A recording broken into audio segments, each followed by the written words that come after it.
Bonjour et bienvenue dans Chères Erreurs, le podcast qui ne vous apprendra rien si vous avez toujours tout bien fait du premier coup. Sinon, vous êtes au bon endroit.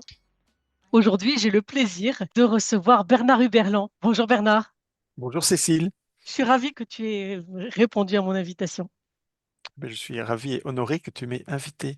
Toi, au départ, tu es un ingénieur des eaux et forêts. Et alors, tous les ingénieurs des eaux et forêts que je connais, en tout cas les Français, sont des ingénieurs rêveurs.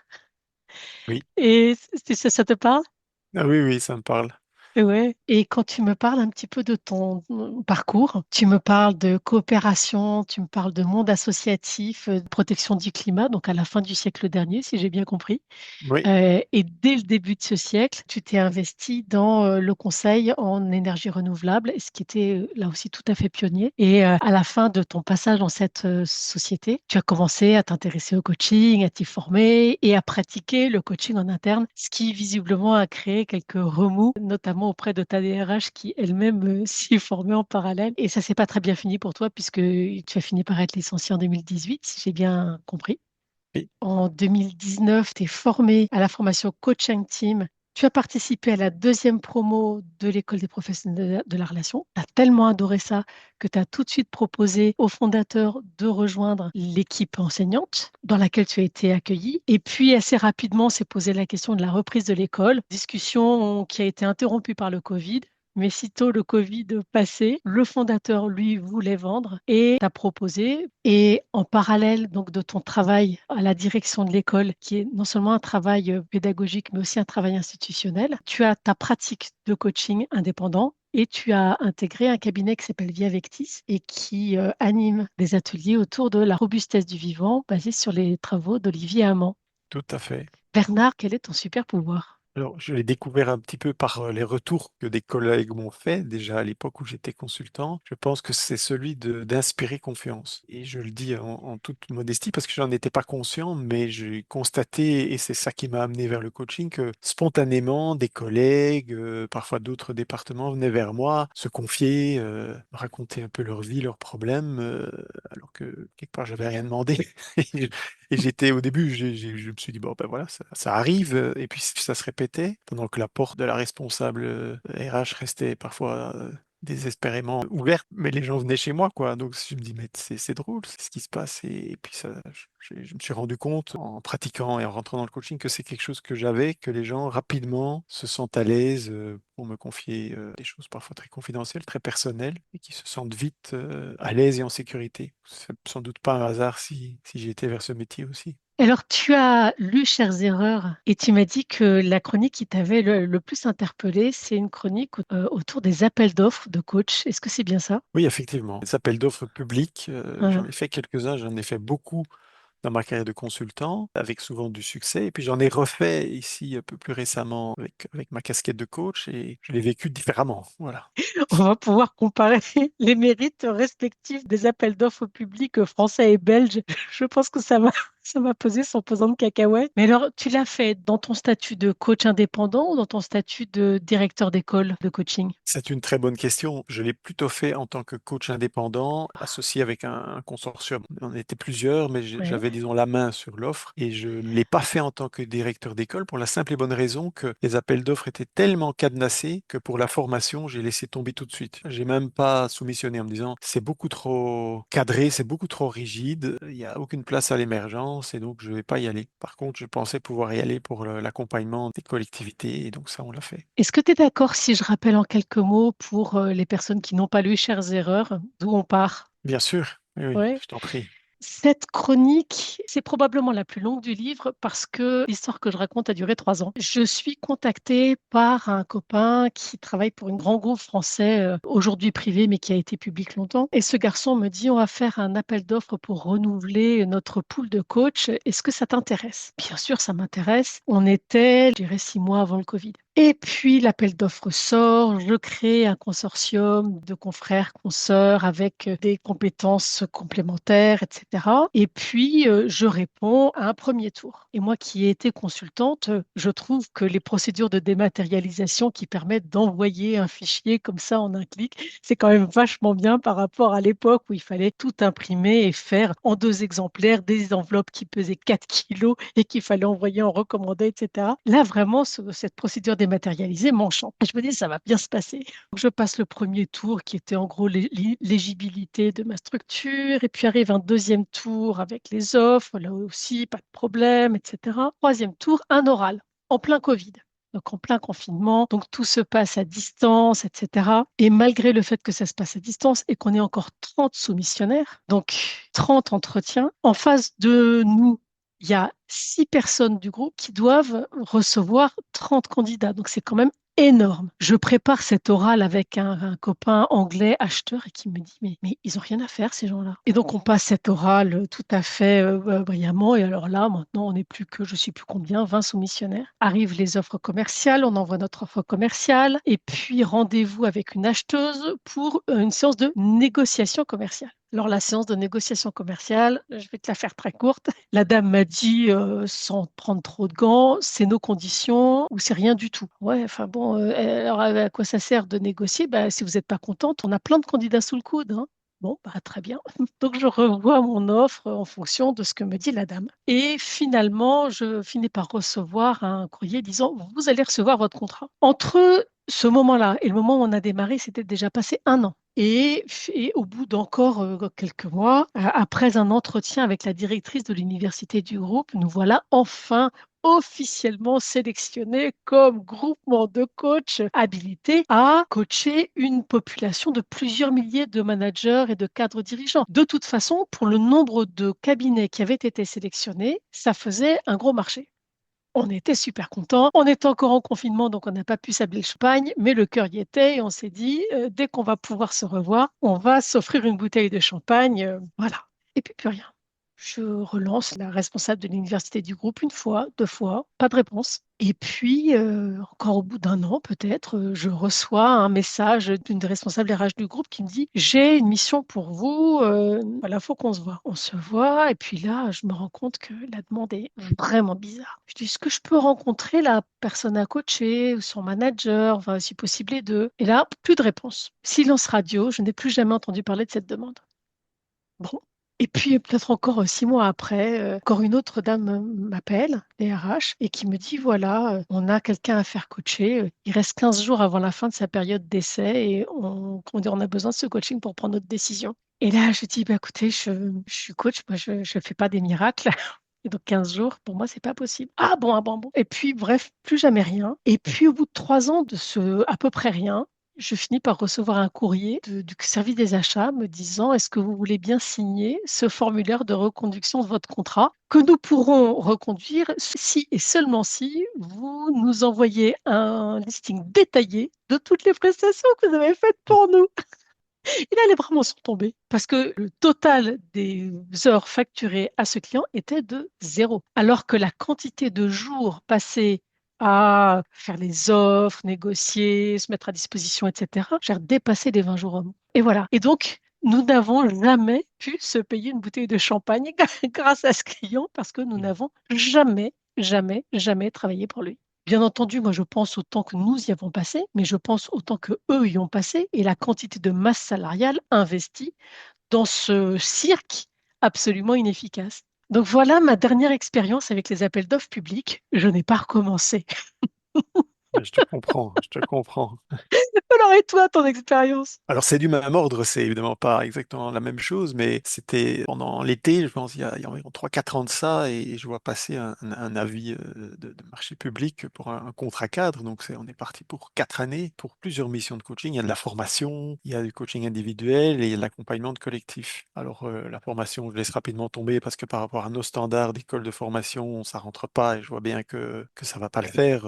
C'est des formations qui sont vraiment très cadrées, très verrouillées. Il faut utiliser tel outil qu'on n'utilise pas. Enfin voilà, ça me parle pas. Je dis ok, on va pas aller là. En plus, je fais l'hypothèse qu'il y a pas mal d'écoles qui vont se positionner sur l'aspect formation, et donc on remet offre pour le coaching individuel et pour l'accompagnement de collectif, où là, il y a déjà beaucoup moins de candidats généralement parce qu'il y en a moins qui ont les compétences. Et je me rappelle que mes collègues partaient en vacances et m'avaient dit, mais t'es sûr? Parce que nous, c'est pas trop notre truc, le public, nous, on travaille plutôt dans le privé, plutôt même aussi l'associatif. Je dis, non, non, moi, j'ai été consultant, j'ai pas mal travaillé à l'époque pour des administrations publiques et je sais comment ça marche. Et donc, je fais cette offre et je passe des heures et des heures à rédiger tout ça. Et puis, dans la méthodologie, si tu veux, j'explique que nous intervenons toujours en binôme. On fait de l'accompagnement de collectif. Ben, en bon systémicien, quelque part, on dit face à un système, il faut être un système. Donc, a fortiori, quand on accompagne des personnes qui sont dans des difficultés relationnelles, on n'intervient pas seul. En plus, dans certaines administrations en Belgique, on parle deux langues, donc il faut déjà gérer le sens, le processus, le contenu, voire éventuellement deux rôles linguistiques. Y aller seul, c'est carrément aller au casse-pipe, quoi. Parce qu'on est dans de l'accompagnement de collectif, on arrive en général dans des situations qui sont déjà bien dans le rouge. Et donc, à plusieurs endroits dans notre méthodologie, j'indique, nous intervenons systématiquement en binôme. C'est vraiment notre marque de fabrique, c'est dans notre ADN. Dans la formation Coach and Team, ben, on est toujours un binôme enseignant. Ça fait plein de sens pour pouvoir avoir un œil sur le sens, processus et les contenus. Et puis, dans le document, on renseigne les tarifs. Il est demandé le tarif d'une heure de coaching, le tarif d'une journée d'intervention. Et là, je comprends et je vois en lisant dans le document que c'est conçu pour un coach. Or, nous, on intervient toujours à deux. Et donc là, j'ai un premier dilemme, je me dis, mais comment je vais faire? Parce que je sais qu'il n'y a pas de flexibilité. Tu sais, je ne peux pas appeler le client, toute communication avec le client est interdite pour préserver le potentiel conflit d'intérêts et les passe-droits, donc on ne peut pas les contacter. Il y a une séance de questions-réponses au début qu'on a dû faire en visio. Il n'y a pas eu d'entretien oral, on n'a pas eu contact direct avec les prescripteurs, si ce n'est par écran interposé, et on n'a pas eu des réponses à nos questions. Et donc, je décide de mettre le tarif d'un coach, et puis je mets une petite astérisque et je dis, en dessous, je remets encore en dessous dans le document par coach, pour que ça soit bien clair en me disant, comme ça, ils font le lien entre la fiche de tarif et puis la vie de marché. Et puis, je renvoie tout ça, et puis je pars en vacances, et puis les semaines et les mois passent. Et puis vers la fin de l'année, je pense novembre, donc nous recevons un beau courrier qui nous dit, vous avez été sélectionné, vous êtes le meilleur en termes de prix.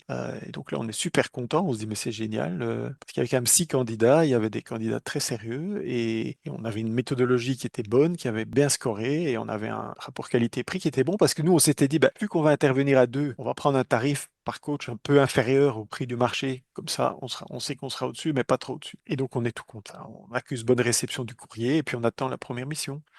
Et puis, première mission arrive et déjà, et là, le prescripteur nous donne moi, j'ai une mission d'accompagnement et il décrit lui-même ce qu'on va devoir faire. Et puis, il dit le temps que ça va prendre, en gros, et le coût. Et à ce moment-là, on se rend compte qu'il a compté un seul coach. On réagit en disant, ben, en fait, nous, on intervient à deux. Il dit, ah, non, non, pas question.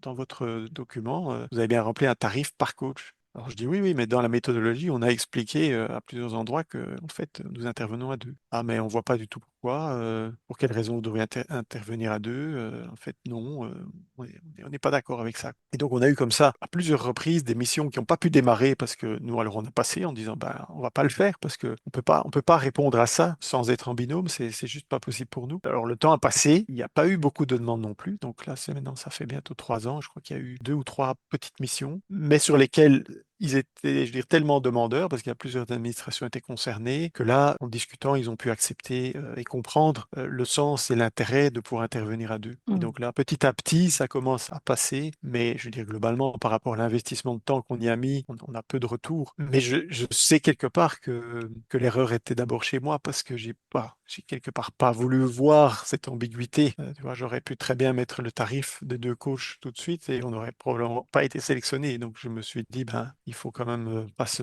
tirer une balle dans le pied tout de suite et on verra bien en me disant, oh, ça pourra s'arranger après. Mais donc ça, c'était méconnaître les arcanes de l'administration parce que non, ça ne fonctionne pas comme ça. Ils ont des budgets, ils ont des règles et si, comme tu expliquais tout à l'heure, si on rentre pas dans leurs règles et dans leurs clous, ben, ça ne se passe pas. Mm. Et ça, quelque part, j'aurais pu le savoir de mes expériences passées, volontairement un peu omis ça en me disant, ben, on verra bien. Qu'est-ce que tu as appris de cette mésaventure, qui est quand même beaucoup moins cuisante que la nôtre, parce que vous avez quand même réussi à bosser avec eux et à discuter et à imposer votre cadre dans quelques petites situations, alors que moi, c'est vraiment zéro, hein. Oui, alors, mais ce qu'il faut que je dise à ce moment-là, c'est qu'il y a dans ces administrations, il y a déjà une équipe de coach interne qui Oui, fonctionne et oui. donc qui prend la majorité des choses, mais ça, on le savait. Mais donc, la résultante de ça, c'est qu'on hérite en fait des situations un peu pourries. Celles où, en tout cas, où les coachs internes disent, ouh là, on va pas y aller. Soit parce que c'est du team building résidentiel, il faut rester dormir sur place et ça, ils n'ont pas envie. Soit parce que il y a des tensions qui sont telles qu'on est vraiment dans du coaching d'équipe avec de l'intervention qui doit s'étaler dans le temps et pour lesquelles il y a des compétences très particulières. Et là, en fait, finalement, ces demandes-là nous reviennent et souvent les situations sont tellement complexes que là, en fait, les demandeurs, ils disent, OK, bah, si vous devez intervenir à deux et en plus on peut le justifier, ils finissent par être d'accord. C'est Mm. aussi ça. Et ce que ça m'a appris, ben, c'est que dans des milieux où l'homéostasie est trop forte, faut pas y aller, quoi. Il y a une aversion pour le changement dans certaines de ces administrations qui fait que le principe même d'un accompagnement au changement est déjà, si pas voué à l'échec, en tout cas compliqué. Ça, c'est une première chose que j'ai appris. Et deux, c'est que je pense, il ne faut pas qu'on s'arrête à l'aspect stabilité financière, parce qu'effectivement, un contrat cadre comme ça, quand tu le gagnes, tu peux te dire, en théorie, ben, on est tranquille pour 3 4 ans et on a une base financière et c'est OK. Mais en fait, d'abord, ça ne se vérifie pas parce qu'en en fait, il n'y a pas nécessairement beaucoup de demandes, hein, et ça, ils le disent, hein, c'est sans garantie, donc quelque part, le contrat est clair. Donc ça m'apprend ça et que si j'ai pas d'autres motivations, parce qu'effectivement, nous, on aime bien travailler pour milieu associatif ou des plus petites boîtes qui ont vraiment des envies de changement, qui sont prêts à aller vers autre chose, changer de culture. Et dans ces grosses administrations, ben, c'est pas nécessairement le cas. Et ça ne veut pas dire qu'il n'y a pas des besoins, mais on n'est pas nécessairement le mieux placé pour y répondre. Mm. Ça veut dire qu'on sait faire, mais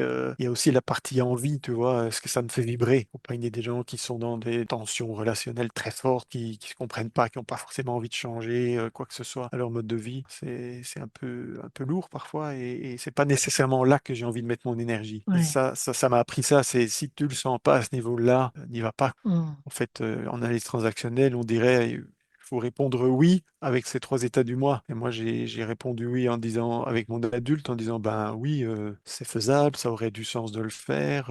Et mon parent qui disait, ce serait quand même bien que tu remettes cette offre parce que l'agenda, il n'est pas très rempli. Mais si j'écoutais mon enfant libre à ce moment-là, il m'aurait dit, bah, tu as peut-être autre chose à faire, peut-être envie de faire autre chose que de répondre à ce genre de marché public. Et ça, c'était le cas.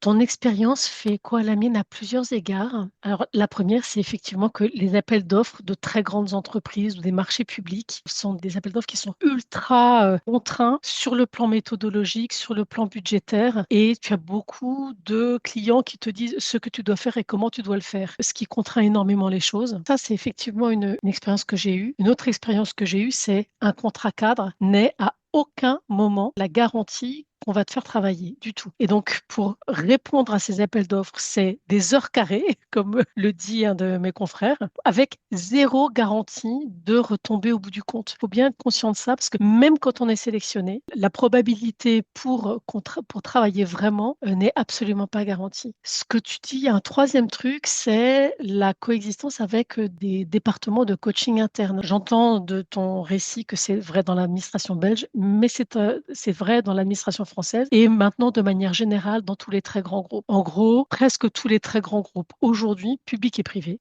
ont des départements de coach internes. Ces départements existent de plus en plus, prennent une partie de la demande de coaching, ce qui fait que ce qui reste pour les coachs externes, c'est souvent les choses qui sont les plus compliquées, on va dire politiquement, et où là où les conditions de travail sont les plus dégradées. Et alors, est-ce que tu as d'autres expériences Oui, j'ai d'appels d'offres qui se un seraient autre mieux passées? exemple. Bah alors, celui-là, il s'est bien passé dans la mesure où on a été sélectionné. J'ai un Ouais. autre exemple dans une autre administration, une autre région du pays, où là, idem, il faisait appel là à des coachs et superviseurs pour superviser leur équipe de coach interne. Donc là aussi, il y avait une équipe de coach interne et coacher deux profils de salariés. C'était des agents, comme ils appellent, donc des employés d'un certain niveau statutaire, et puis des managers. Et là, pareil, je me dis, bah, c'est chouette. En plus, ça, c'est une administration que je connais parce que j'y ai bossé avant quand j'étais consultant. Donc, j'ai des repères là. Je me dis, mais c'est bien, ça, c'est chouette qu'ils fassent ça. Et je trouve aussi que ça a du sens de pas externaliser tout. Enfin, je reviens un peu sur la question des coachs internes. Pour moi, ça a du sens de travailler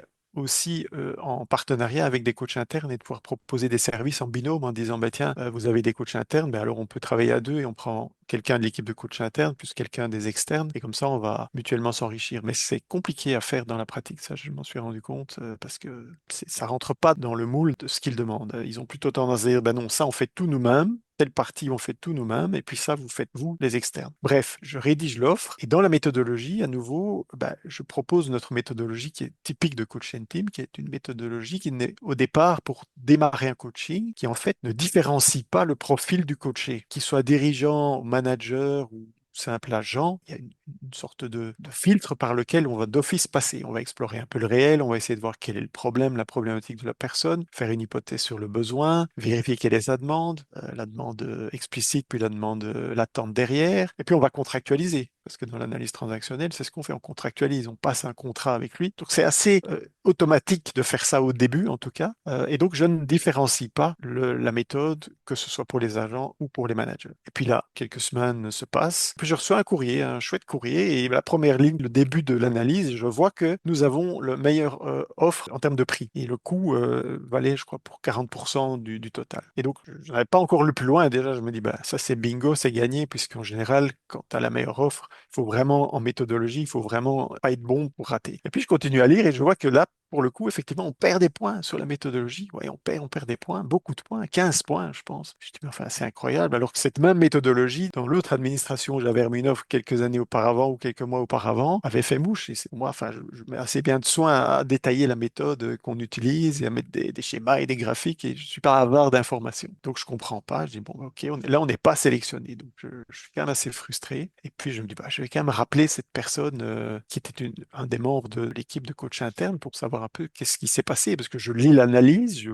comprends intellectuellement qu'on a perdu des points, mais je ne m'explique pas une telle chute, quoi dans les scores. Et là, elle m'explique que, en fait, parmi les personnes qui ont évalué les offres, il y a des gens qui n'ont aucune connaissance de ce que c'est le coaching. Et que pour ces personnes, apparemment, ben, il faut différencier suivant qu'on s'adresse à un manager ou à un simple agent. Et que le concurrent, justement, qui a remporté le marché, ben, lui, il avait cette info, il le savait, et donc il avait fait déjà des contrats types différenciés en fonction du statut de la personne. Double erreur de mon côté, déjà de ne pas m'être bien renseigné sur qui allait évaluer nos offres. Moi, je suis parti du principe que ça allait être des coachs internes, donc qui connaissaient le coaching et que ça allait être tout à fait acceptable pour eux. Donc ça, j'en ai pas tenu compte. Et l'autre chose que je n'ai pas tenu compte, c'est que dans l'appel d'offres, ils avaient bien distingué les catégories professionnelles ou les statuts. Et donc, j'aurais pu me dire, ça a de l'importance pour eux. J'aurais dû me dire, Mhm. ça, puisqu'ils font une distinction, c'est que c'est important pour le client. Et puis moi, je suis parti de mon cadre de référence en me disant, mais Ouais. pour nous, de toute façon, ça change rien. Et comme il n'y a pas de possibilité de négocier derrière et d'expliciter plus, ben voilà. Après, je me suis dit aussi que vu qu'on avait juste un demi-point en moins que ceux qui avaient été pris, je me suis demandé si les dés n'étaient pas pipés d'avance, mais ça, j'en sais Ouais. rien, en fait. Donc, mais je me Ouais. suis quand même posé la question parce que c'est la première fois que je perdais autant de points sur la méthodologie.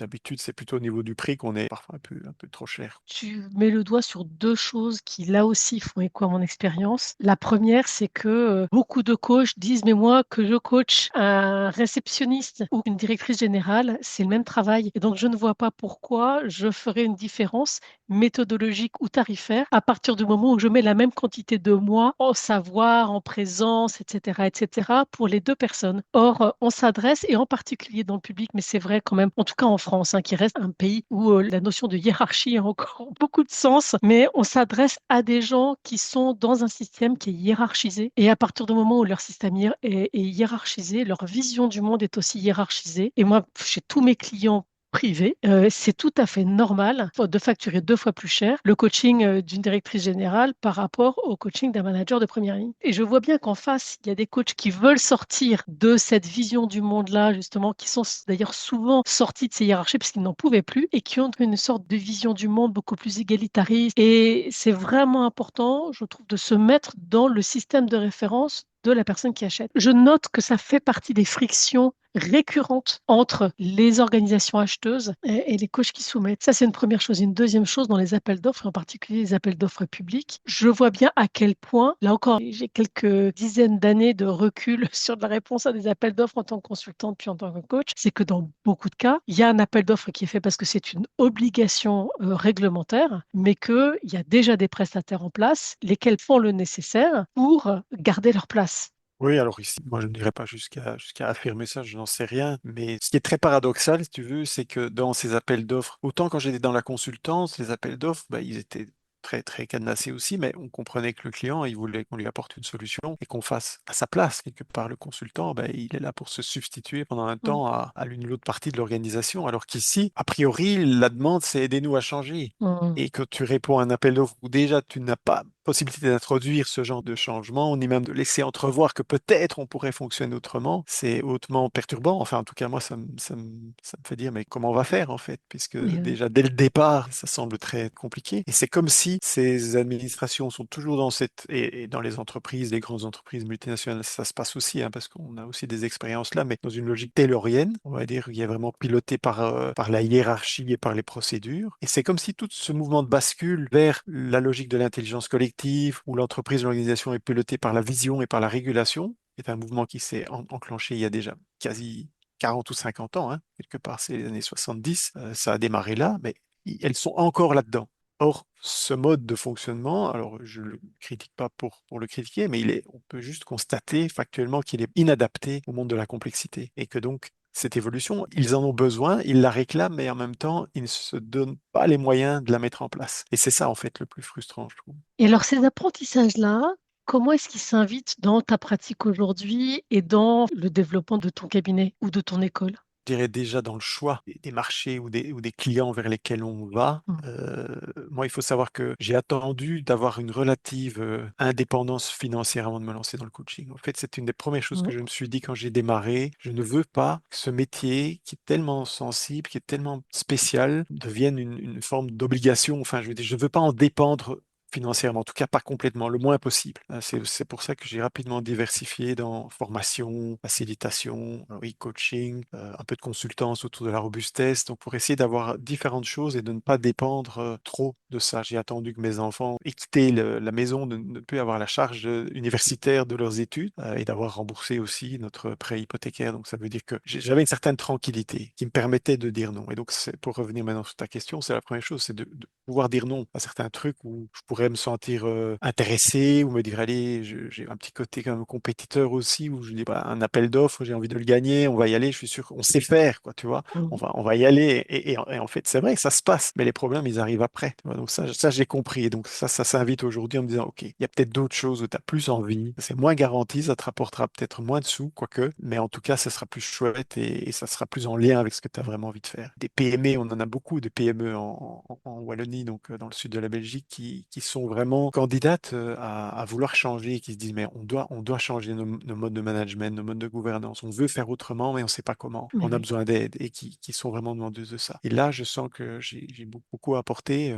Je suis pas seul, hein, on fait ça en cabinet justement, mais on a vraiment quelque chose là avec la robustesse, avec le jeu, avec les techniques d'intelligence collective, avec toute l'expertise qu'on a autour de la coopération, parce que ça, Ouais. c'est quand même un des points centraux dans les organisations aujourd'hui, c'est comment on fait pour bosser ensemble. Parce que pour adresser la complexité, il faut coopérer. C'est Mm. le premier niveau. Et pour coopérer, ça nécessite de remettre en question des lignes hiérarchiques très verticales, le travail en silo. Et donc, il y a plusieurs leviers hein, à la coopération. Ce que ça m'apprend aussi, puis je terminerai avec ça, c'est que dans les marchés publics comme ceux-là, le contrat, il est plutôt utilisé comme un outil de coercition, voire d'obligation de moyens, mais ça c'est OK, mais voire d'obligation de résultat. Et là, déjà, comme coach, moi j'ai un problème. Alors Mm. que dans notre pratique, le contrat, c'est un outil résolutoire. C'est quelque chose qu'on va utiliser qui va déjà en partie résoudre les problèmes de par la clarification qu'il apporte et de par la souplesse qu'il offre. Parce que le contrat, s'il peut pas être revu, s'il peut pas être négocié, s'il peut pas être discuté, il devient un frein. Et donc Mm. là, on est vraiment en plein dans le paradoxe. Je retiens trois choses de ce que tu viens de dire. La première, c'est que le coaching, c'est pas un métier dont il faut dépendre financièrement de trop. Tout à Euh, fait. et ça suppose de pouvoir dire non à des missions qui sont pas ajustées. Et puis c'est surtout à partir du moment où on fait ce métier-là avec une philosophie, avec des outils auxquels on croit, avec un engagement souvent, c'est vraiment important de pouvoir sélectionner les clients qui vont être compatibles avec cette philosophie de la vie du changement, de la vie des organisations, parce que c'est là qu'on va pouvoir faire le meilleur travail. Et dernière chose que je retiens, le contrat, selon les environnements, est soit un outil de coercition, soit un outil qui commence déjà à être résolutoire par rapport à la problématique qui est posée et d'une certaine manière être indépendant financièrement, ça permet de choisir les clients et les contrats qui vont permettre de faire bouger les choses et pas être juste ce que moi j'appelle une tentative de régulation supplémentaire.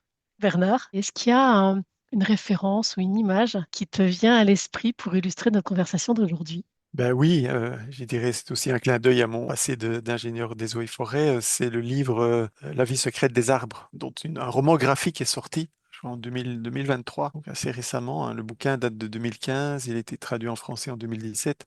Et il y a un roman graphique, La vie secrète des arbres, qui est sorti en 2023, qui m'a beaucoup touché parce que moi, ça m'a permis de d'encore affiner mon regard sur la nature et sur la manière dont les arbres communiquent entre eux.